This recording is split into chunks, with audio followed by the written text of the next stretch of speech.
We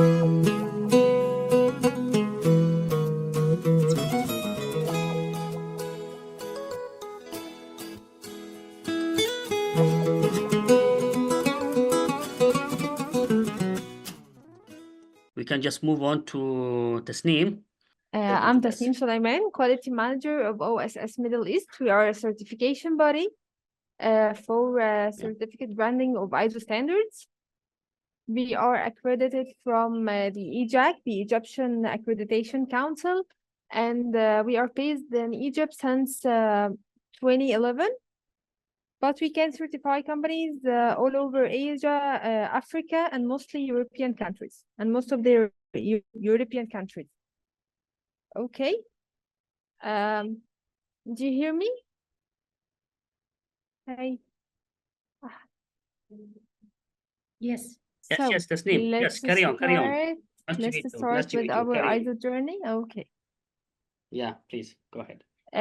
Topics of our webinar today, we have introduction to ISO, history of ISO, structure membership, certification and conformity, benefits of ISO standards, and introduction to the ISO related standards to the information technology, which is 27001 and 20000-1. Let's start to the ISO word. Does anyone know what ISO mean? Or the derivative? I can see it. Okay, no. It's derived from the Greek ISOs word, which means equal. Okay? ISO is international non-governmental organization that develops and publishes the international standards. ISO is derived from the Greek word isos, which means equal. It means that it gives the world-class specification for product, service, and system to ensure the quality, safety, and efficiency of the system or the product. Also, ISO cover almost every industry, like the information industry, medical and food industry, agriculture, and all the other industries. ISO organization develops documents which provide requirements, specification, or that can be used to ensure that materials, products, processes, and services fit for the purpose. The ISO history. The ISO history began in 1946 when delegates from 25 countries met at the Institute of Civil Engineering in London and decided to create a new international organization to facilitate the international coordination and unification the industrial standards. Okay. On 23 February 1947, the new organization, which is ISO, officially began operations. The International Organization for Standardization in the world's largest developer of the international standards. Since then, it's published around 22,000 international standards, covering almost all the aspects of technologies, manufacturing and business. Through its member, it brings together experts to share knowledge and develop consensus-based market-relevant international standards that support the innovation and provide solutions to the global challenge. The ISO structure. The ISO is made of members from 162 countries. Those members play a vital role in how ISO operates. ISO structure consists of three main organs: General Assembly, ISO Council, and Technical Management Board. Okay. General Assembly, it's almost the most important organ in the ISO. It has the ultimate authority of the organization. Its annual meeting attended by its member and principal officer and the Technical Management Board. Those are members of the TMP, which can develop the management of the standard with any technicals related to the management of the standard, and they are reported to the ISO Council. The ISO Council is the core governance body of the organization. They meet 3 times per year, and it consists of almost 20 members. The ISO officers, policy development committees, which are the CASCO, ISO Committee of Conformity Assessment, COPOLOCO, which is ISO Committee of Consumer Policy, DEFCO, the committee that support developing countries. There are additional committees like the President Committees, which is give advice to the Council on matters decided by the Council, and the Council Standing Committee, the address matters related to finance, strategy, policy, nomination of governance positions. Also, the advisory group provide advice on matters related to ISO commercial policy and information technology. ISO partners. Actually, ISO work closely with two other international standard development organizations like the International Electrotechnical Commission, IEC, and the International Telecommunication Union, ITU. It has a close relationship with the World Trade Organization, WTO, which particularly appreciate the contribution of the international standards to reduce the technical barriers to trade. And in total, ISO collaborates with over 700 international and regional or national organizations. These organizations take part in the standard development process as well as sharing knowledge and best practices. ISO membership. ISO is a network of national standard bodies that represent ISO in their countries. Individuals can't join the ISO membership, but only countries, okay? Example for that, the Egyptian Accreditation Council, which is EJAC. We are certified and accredited from it. Today's ISO has members from 162 countries and over 700 technical committees and subcommittees to follow the standard development and implement the standards in the countries. Individuals or companies can become ISO members. As I told you, there are 3 member categories. These categories help ISO organization to recognize the different needs and capabilities of each member. Membership categories of ISO. There are full members. They influence the ISO standard development by practicing and voting in ISO technical policy meetings. They have the commercial right to sell and adopt ISO international standard nationally. And respondent members observe and develop the ISO standards by attending the ISO technical policy meeting. They can sell and adopt ISO international standard in their countries. And subscriber members, they keep up to date on the ISO work, but cannot participate in the meetings or the technical meetings. They don't have the right to sell or adopt ISO international standards in their countries. The ISO standards development. ISO organization develops standards to meet the global requirements or to enhance the technical issues face the world. So like a symphony, it takes a lot of people working together to develop a standard. The experts from the technical committees are responsible for specific subject. They begin the process with development of a draft. And then at the meeting, they share this draft for commenting and further discussion. If the voting process is achieved, the draft is on way to become ISO standard. If not, the draft will be modified further and further again until they have the final publication. Almost it took 3 years from the first proposal to the final publication. To access the flowchart of the development of standard by ISO, go to the link below, and the flowchart will be demonstrated. The key principles in standard development. ISO standards respond to the various needs in the market, as I told you. They are based on global expert opinions. They are developed through multi-stakeholder processes, and they are based on consensus.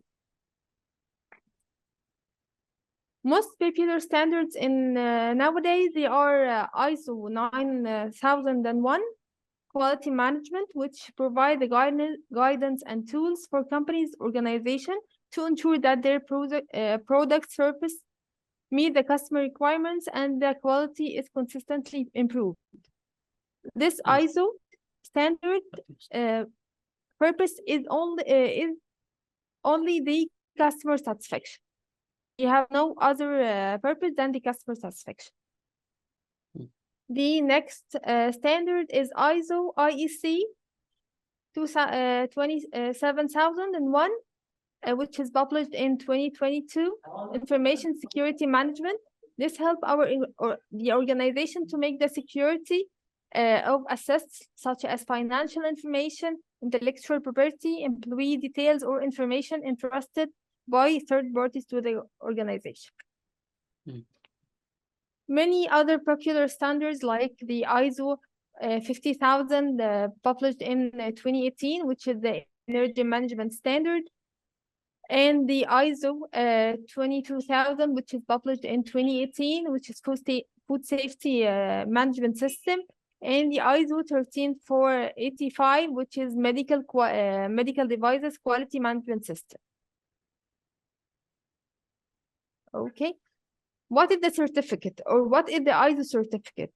Certification is the provision by independent body of written assurance, a certificate that this product or service or system in question meets specific requirement of the related standard. As each country with accreditation body give the authority to the CP, the certification body, to audit companies and grant them the certificate that demonstrate their correct implementation of the system. Certificates can be useful tool to add reliability by demonstrating that this product or this service meet the expectations of the customer and the global standard. Benefits of the ISO standard. ISO standards are strategic tools for any size of business. It can reduce the cost, can satisfy the consumers, open access to new markets, and improve the environmental performance. Also, at the roadmap to a better regulation, it provides a strong basis for development of national and international regulations, which help to save time and reduce barriers between to the international trade.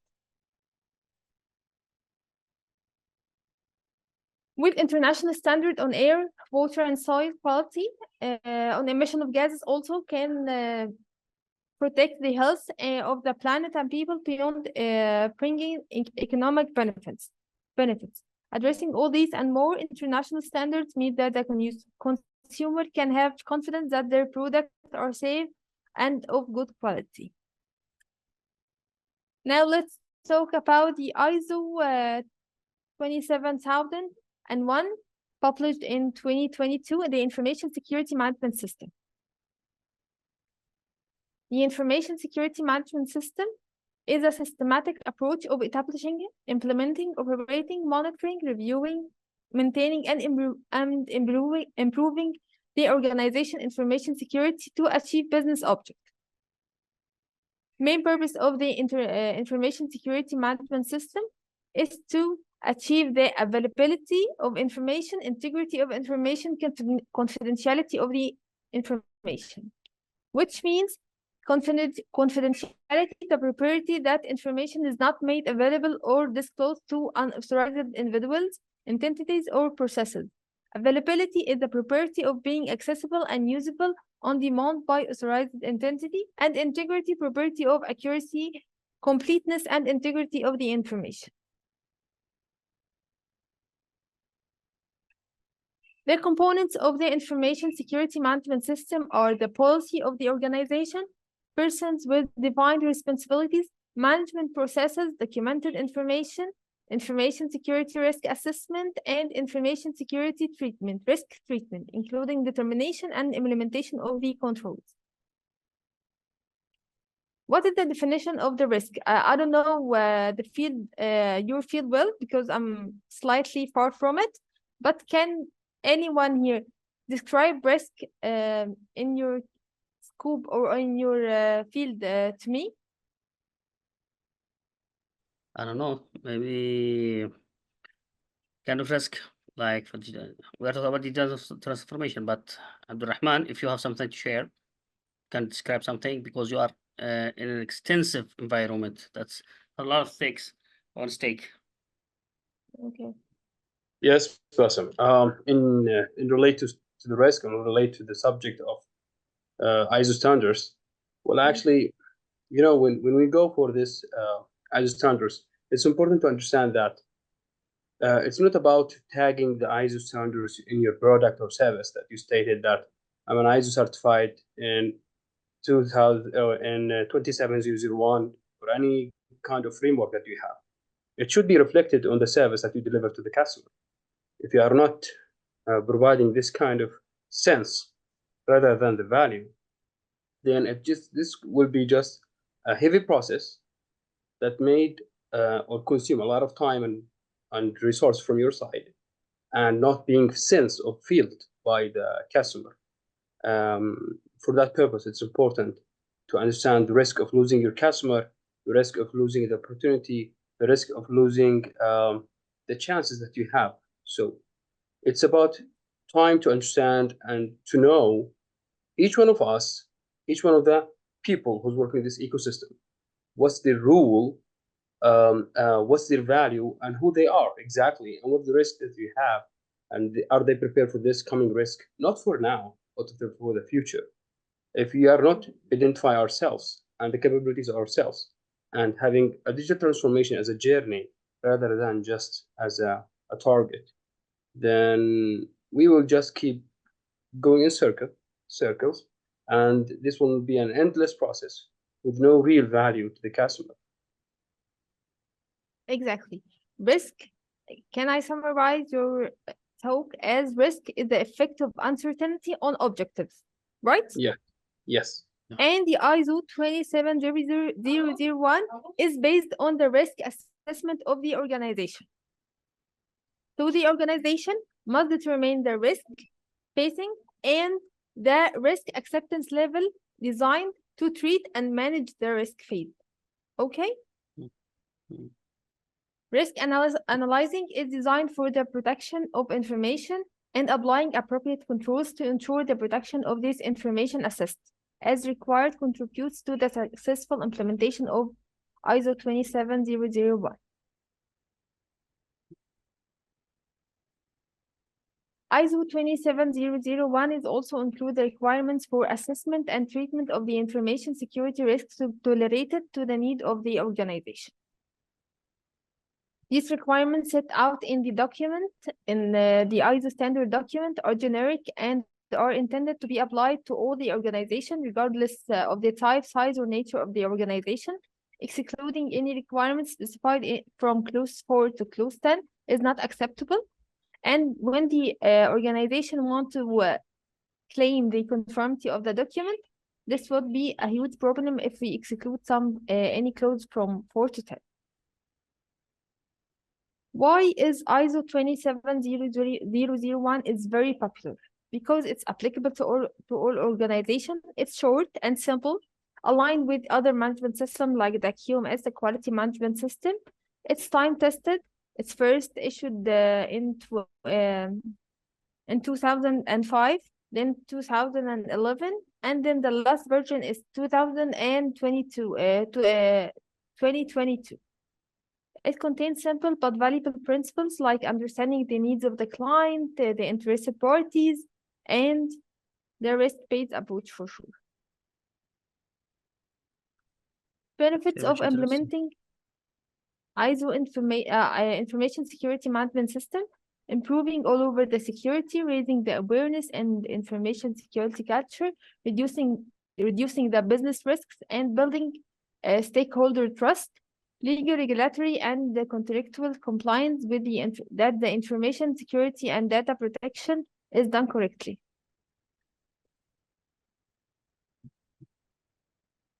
Now we gonna illustrate the clauses of ISO 27001 from clause 4 to clause 10 to understand what this standard means for. First point, the context of organization. The organization must understand their external and internal issues related to its purpose, affecting its ability to achieve the intended outcome of the information security management system. And also they need to understand the need and the expectations of interested parties whether they are external interested parties or internal interested parties, and determine the scope of the information management system, the boundaries and the applicability of the information management system in their organization. And also the information security management system, the organization establish, maintain, and continually improve the information security security management system. Let's begin in clause 5, which is the leadership. Leadership to commitment, demonstrate leadership and commitment with respect to the information security management system, and also to commitment establish information security policy, and top management ensure their responsibilities and authorities for the rules relevant to the information security are assigned and communicated throughout the organization.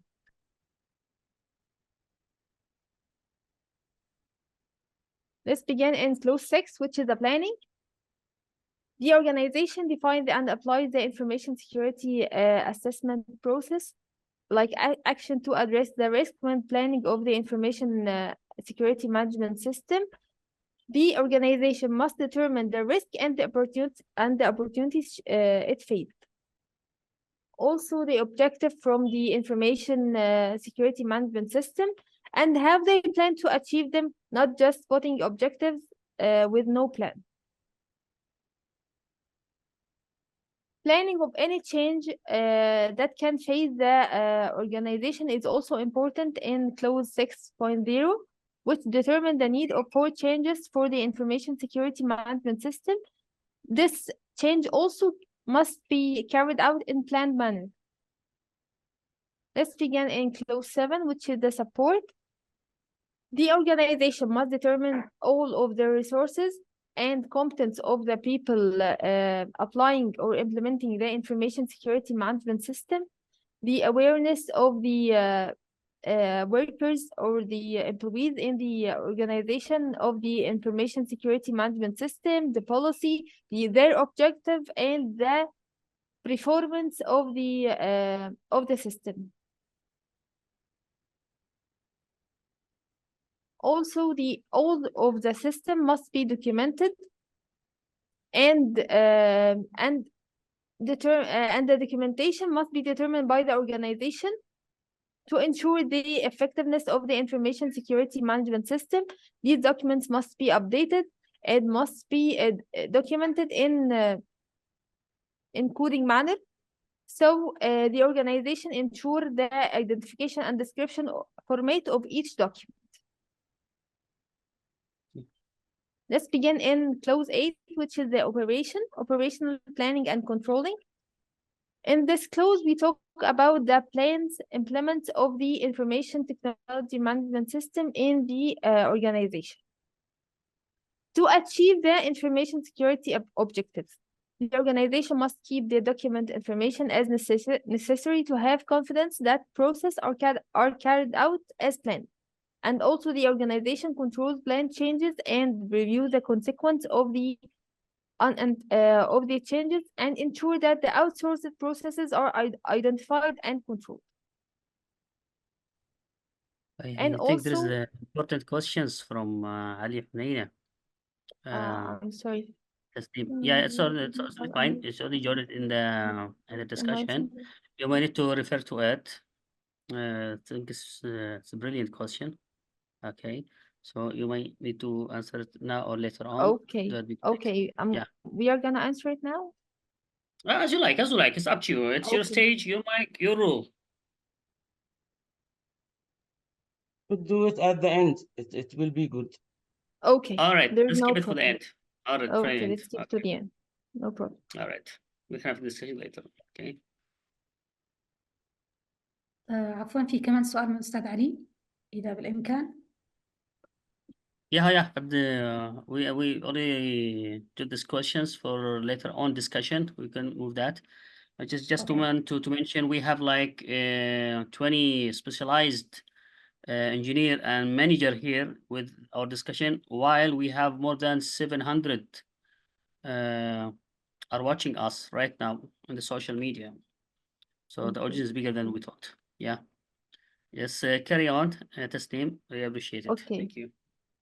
For clause 9, which is monitoring and measurement, the organization evaluates the information security performance and measurement of the effectiveness of the information security management system.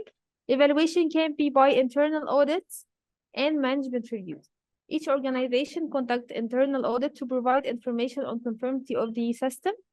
And top management after that reviews the results of the internal audit or the external audit, the non-conformities that come out from the both the internal audit and the external audit, and try to solve it to have corrective actions as planned intervals. And after this, the last clause is the 10th clause, which is the continual improvement. The continual improvement, the organization must continually improve the suitability, adequacy, efficiency of the information management system, and react to the non-conformities by evaluating them, taking correction as well as corrective actions. In the ISO standards, they have somehow a framework of management. They have high-level structure, which means that all the ISO standard now follow the same structure, the same clauses, with different core to help the organization to integrate or to add more than one ISO system in their company, and to integrate the system together, these systems together.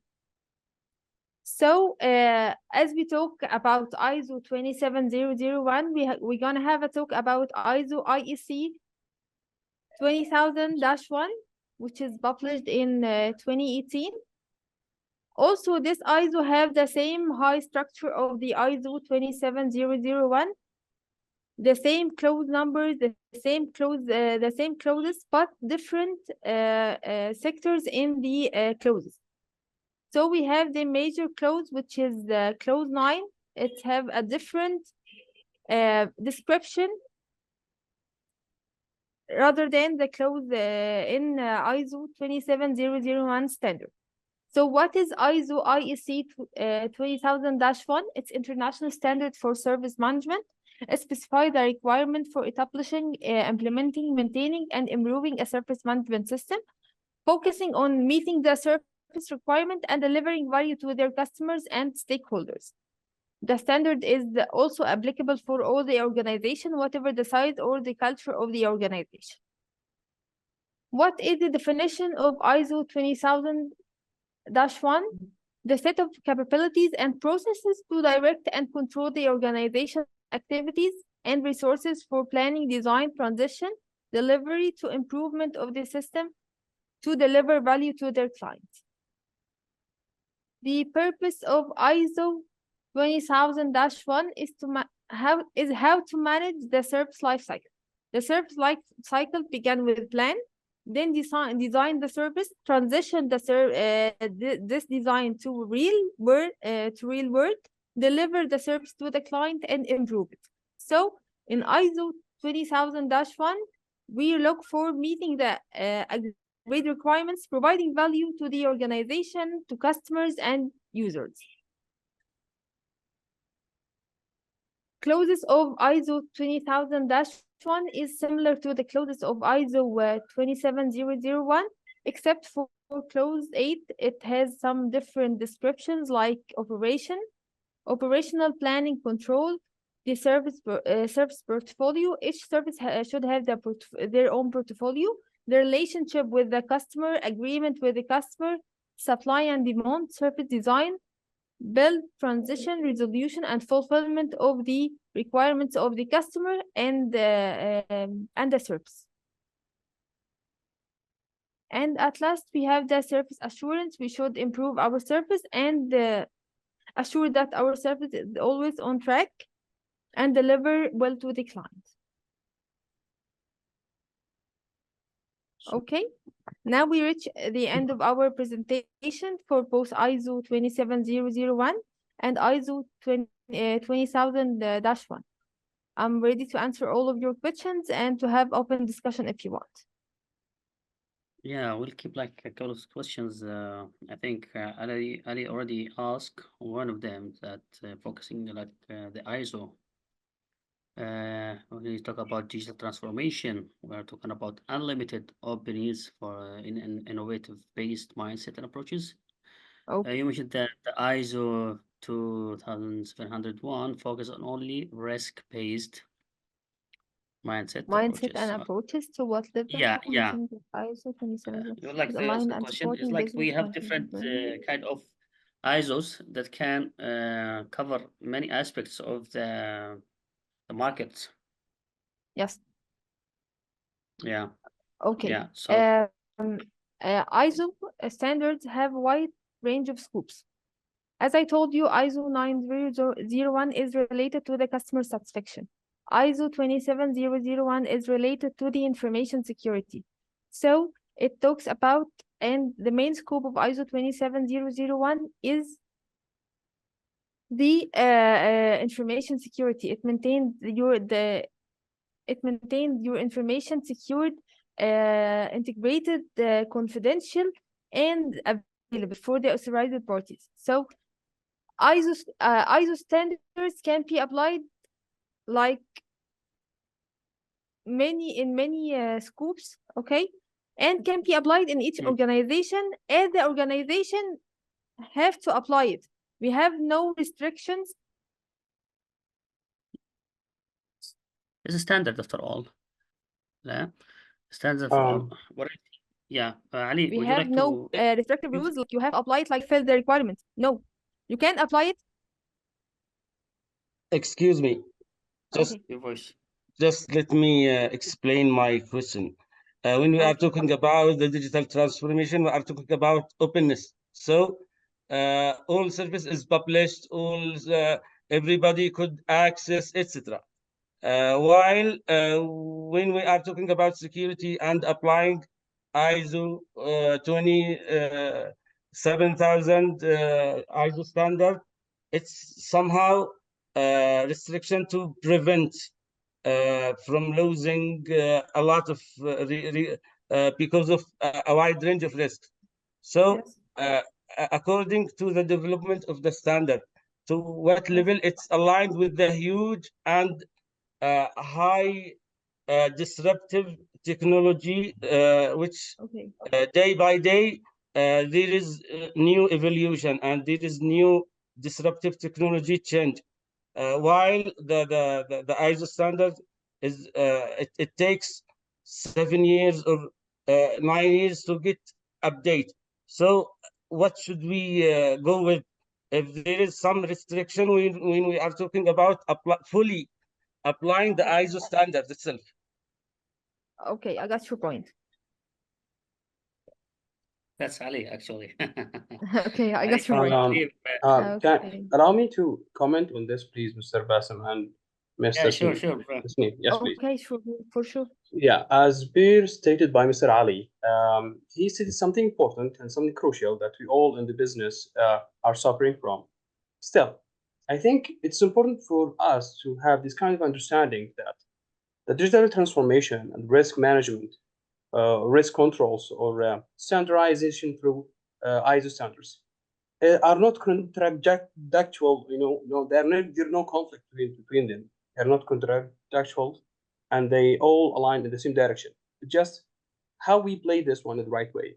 It's important that to understand that the openness in digital transformation can be made with the ISO standards in the way that this openness that we go through the way that our methods that we follow are shaped and aligned through the ISO standards. Meaning, when you go to choose any method, any framework, you go to deliver any service, it's important to have this kind of alignment to assure that deviation is not going right and left on your direction.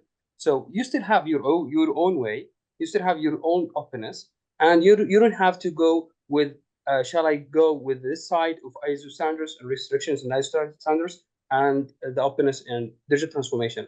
Both are aligned and both are working together. Once you go for the framework that you work with, you can have these standards and you can view all the methods you have in the right direction. This is one thing. The other thing you need to understand, and I think from my perspective, and maybe Mr. Ali, Basim, and Ms. Tasneem can align on this or can comment, that the digital transformation came with risks.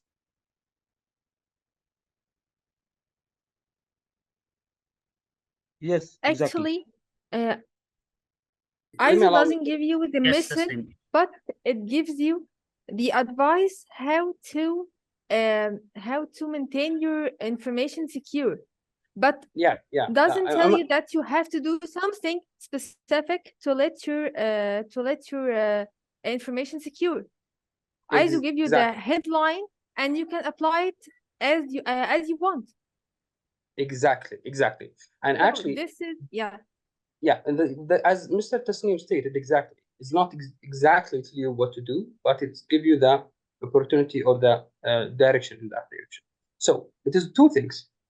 The risk that raise with the digital transformation is one thing, and the capability in digital transformation to apply risk controls. Because once you go for digital transformation, you get new tools that can be used for risk controls and for maintaining your business. So it is two directions. It is what new risks raise with the digital transformation that need to be considered, and this is why ISO standards is there.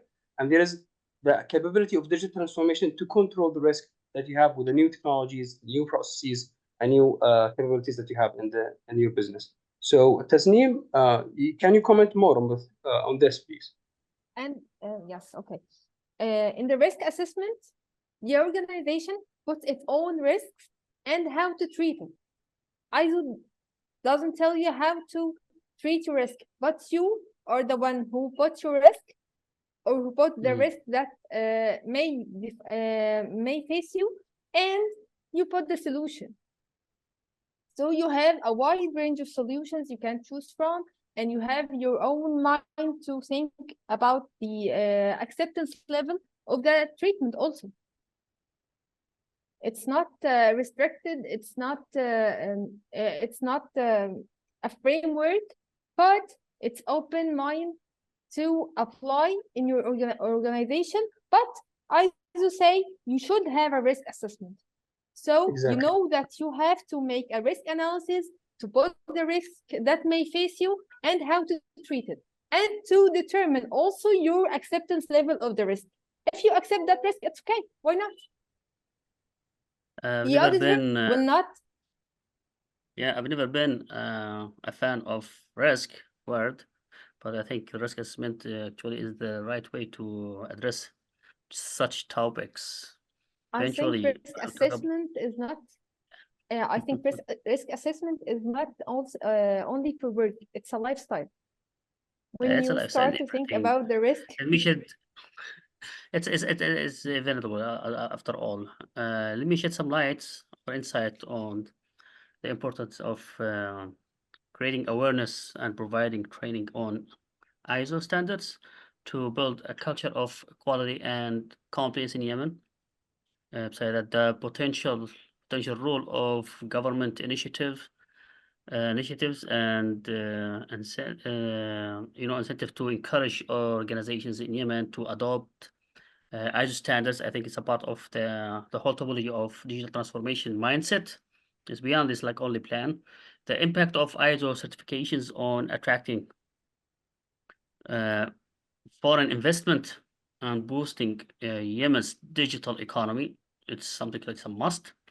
Finally, is the potential for collaboration between Yemeni organizations and international bodies to facilitate the journey to the ISO world.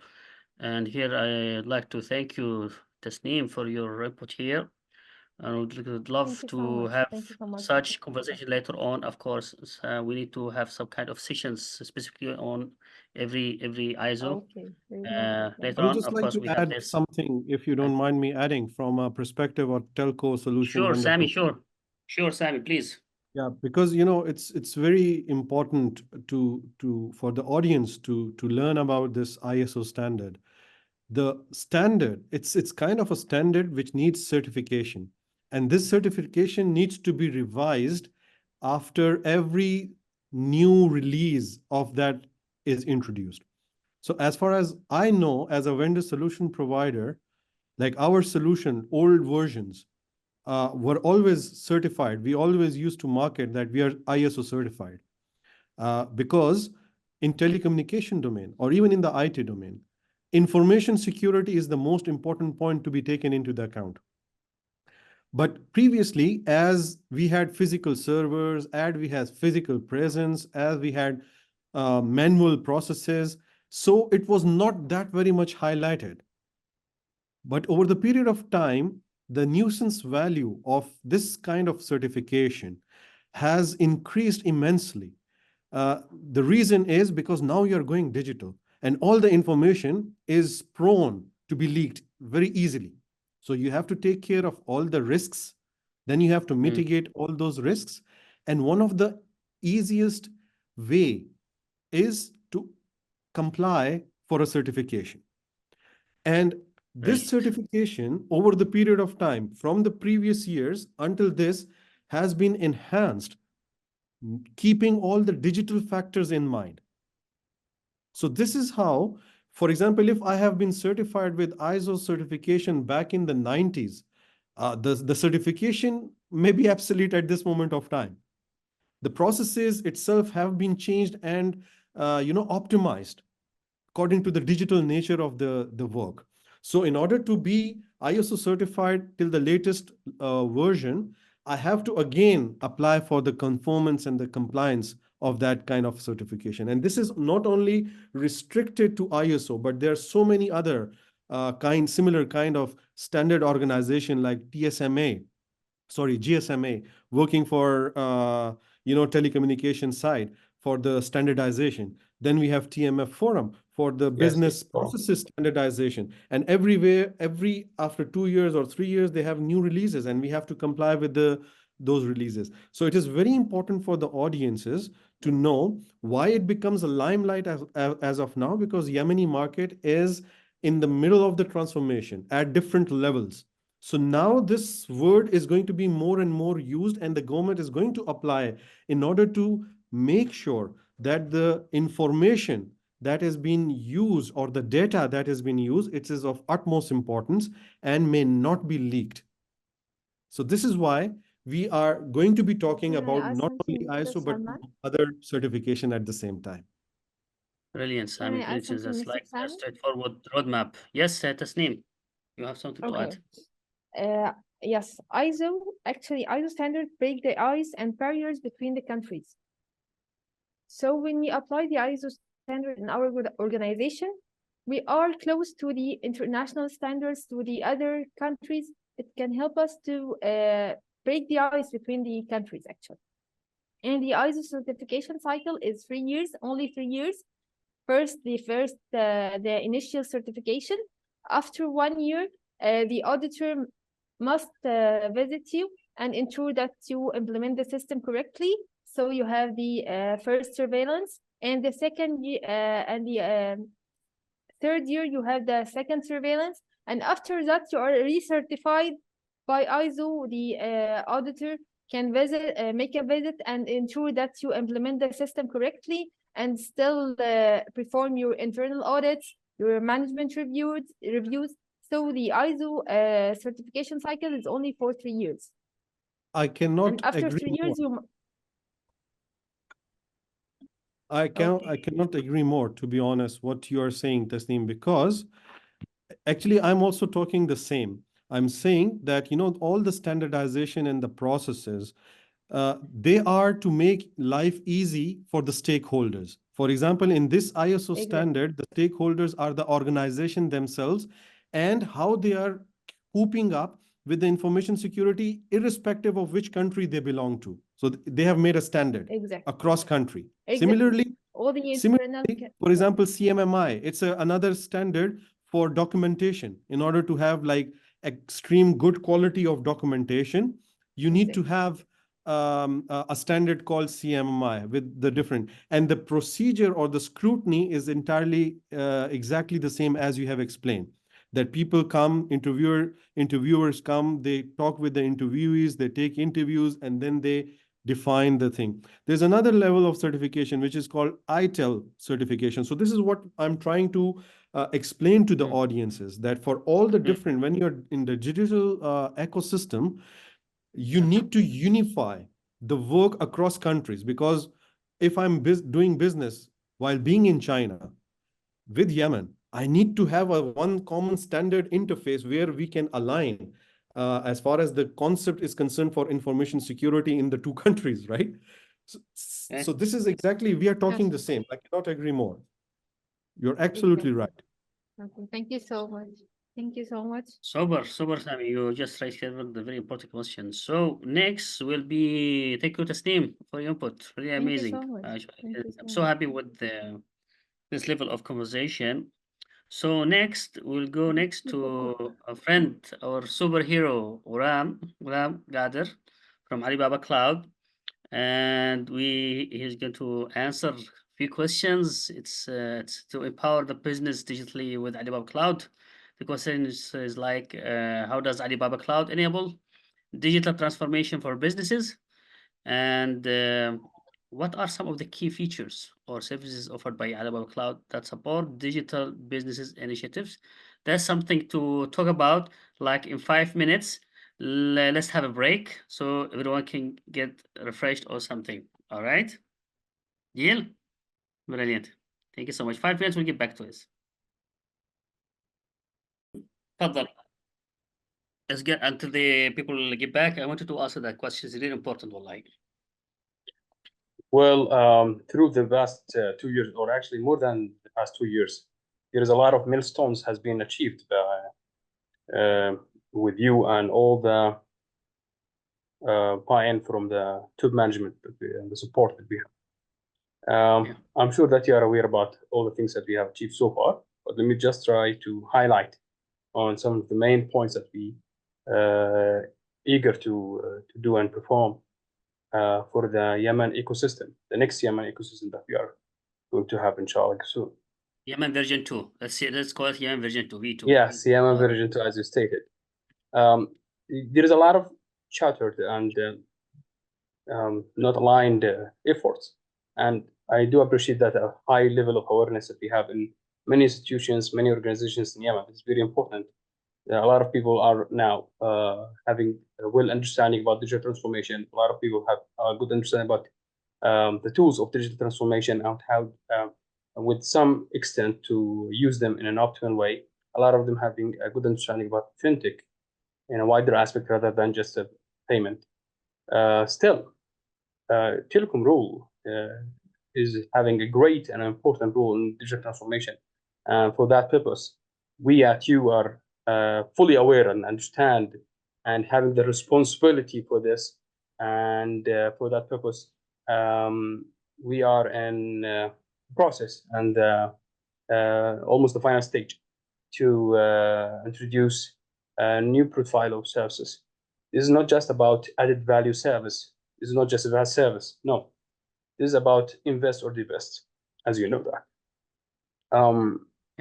Digital transformation is not just about an option or to invest part of your investment in that direction. No, it's about to make it the umbrella for guarding and assuring that all the investment are going in the right direction and one direction.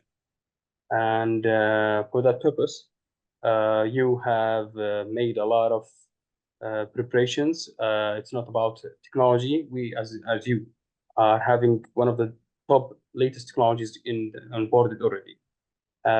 We do have a lot of systems has been upgraded and a lot of processes has been enhanced or actually improved, or you can see that re-engineered and transformed in place. Still, this without the value being delivered to the customer, without reflecting this to the rapid change of customer demand, without being a real enabler for the ecosystem, the next version of Yemen, as you stated, this will be just a talk. And we are not here for talking. We are here not just to make an awareness. Yes, we are not here to make awareness for people. No, we are here to make an inspired model for people.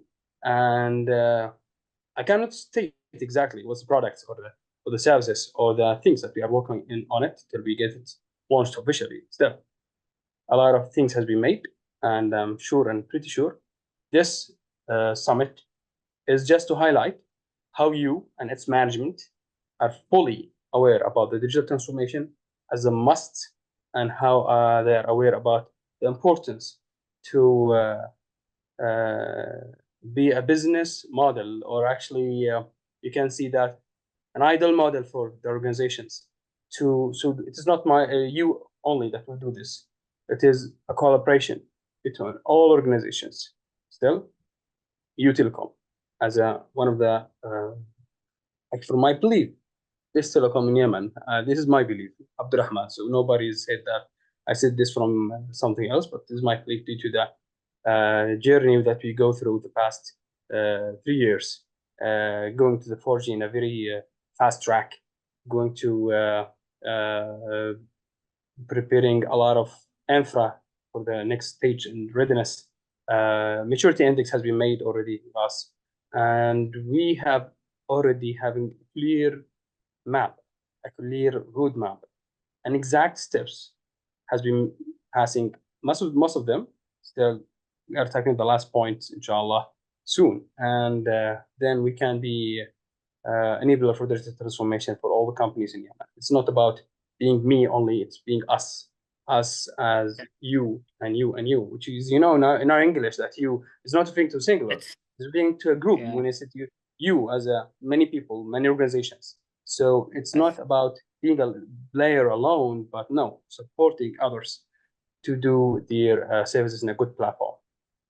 I think the brilliance, I cannot agree more. I think the brilliance start with the mind, the change in the name or the brand from MTN into you. It was very central. It was brilliant. And I talked about it's brilliant. It's like about how we are going. It's explain or demonstrate what's good to do next. It's about you. It's all about you. And I think, and I believe, it's not about the journey. It's about who leads the first step into the journey. It's about the companion that you bring with inside this, so you can draw a crystal clear roadmap. So let's move on to Una. And it is actually reflecting the importance of customer-centric perspective that we have in our minds, that we see the customer is the most important thing that we need to think our journey for the sake of it. It's all about you. It's about you. Ghulam, what about you? Assalamu alaikum, Basim. Wa alaikum assalam wa rahmatullah. Hello, brother. Hello, brother. Yeah, hello, brother. Alhamdulillah. Mashallah. It's always a pleasure. Until now, I'm really enjoying the whole discussion, which you already mentioned from U Telecom, from OSS, Whale Cloud, our friends, Mrs. Sami. Really, it's an amazing discussion about how a digital transformation is a future, and how different type of organization, the government sector, and specifically from Mount Cloud, who are supporting this digital transformation within the country in Yemen. Really, it was an amazing experience until now. And the previous session from Tasneem related to the ISO standards, really a wonderful information she shared already during this summit. Yeah, that's great. Wonderful. Really appreciate it. Thank you, appreciate it. Thank you.